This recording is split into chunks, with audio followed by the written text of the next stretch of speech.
A Marília Viana, que é especialista em envelhecimento, está aqui conosco para a gente continuar falando sobre esse assunto.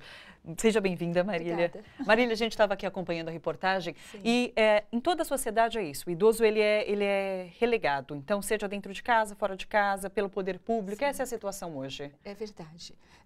Nossa grande luta é para mudar esse conceito que a sociedade tem, que idoso não tem importância, que ele é um problema, que ele é um peso para a sociedade, que ele só incomoda. Este pensamento, ele é gerador, ele promove inclusive a discriminação, a falta de respeito e inclusive a violência, o maltrato, não a prioridade inclusive nas políticas públicas. Sim. Então esse pensamento que é um problema que a sociedade tem. Idoso não tem importância. Quando a gente tem esse dia 15 de junho, vem justamente chamar a atenção da sociedade da importância do valor, da importância do idoso como um valor social, um valor cultural, e o idoso contribui com a sociedade, inclusive financeiramente. Claro, inclusive porque tem muito idoso aposentado, mas que continua trabalhando porque precisa também. Continua trabalhando porque precisa, porque quer, e ele contribui muito para o sustento da família dele, ajudando inclusive aos filhos.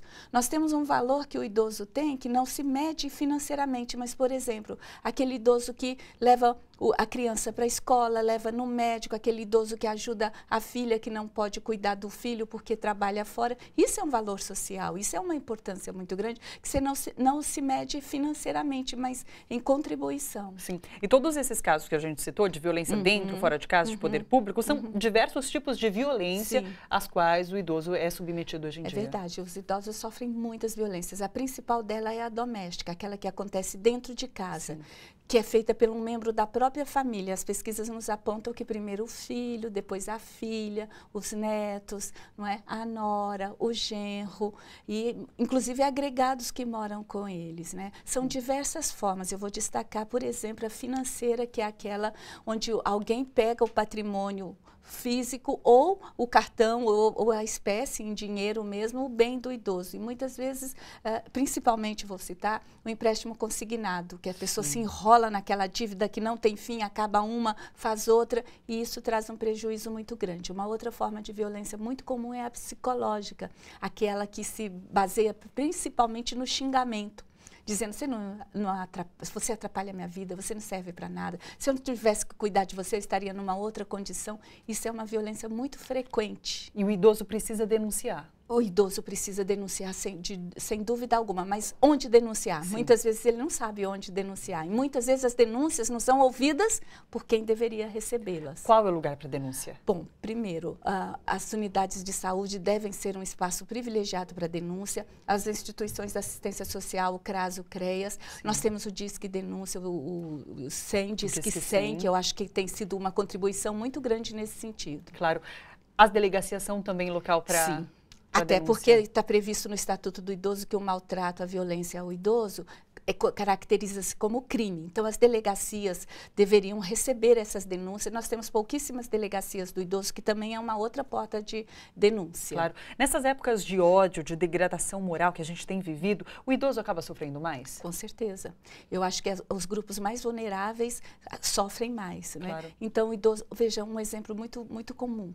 A questão do respeito ao idoso no assento preferencial no transporte coletivo. Nós temos recebido muitas queixas dos idosos que não são respeitados dentro do transporte coletivo. E é uma constante isso. É uma constância, e sai briga dentro do metrô, dentro do ônibus, dentro do trem, e as pessoas falam assim, por que ele está, eu tenho que dar o direito para ele? Veja o que está atrás deste conceito, né? Ele não trabalha, e muitas pessoas idosas ouvem muito isso da população. O que esse velho está fazendo no trem às 7 horas da manhã? Olha o que está atrás desta palavra. Ele pode estar trabalhando, pode estar indo para onde que ele quiser, inclusive ele pode estar ajudando uma outra pessoa. Claro. Mas nosso sistema econômico prioriza quem produz. No conceito social, o idoso não produz mais, ele é um peso para a sociedade. Então, o que a gente faz com quem não produz?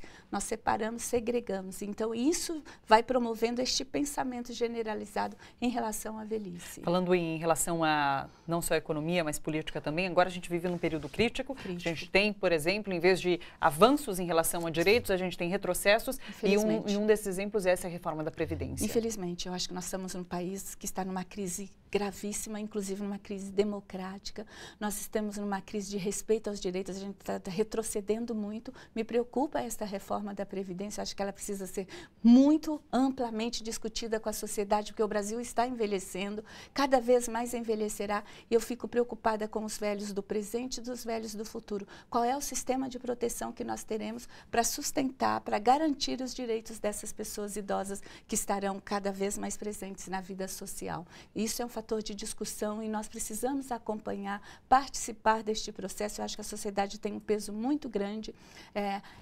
Nós não podemos, de uma certa forma, que eu vejo em alguns momentos, assim, responsabilizando o envelhecimento pelo problema da Previdência. Eu acho que isso é um risco muito grande, porque quem vai pagar a conta é o velho que se aposentou e a gente esquece que ele fez toda uma contribuição, querendo ou não querendo, e na hora dele buscar aquele direito, agora não é mais assim, vai ser de outro jeito. Então nós precisamos estar muito atentos nessa discussão. A gente conversava e você usou uma expressão para falar que essa reforma ela vai produzir um Brasil de velhos e pobres. Velhos e pobres. E aí eu pergunto, nós temos um sistema de proteção social que vai dar conta disso?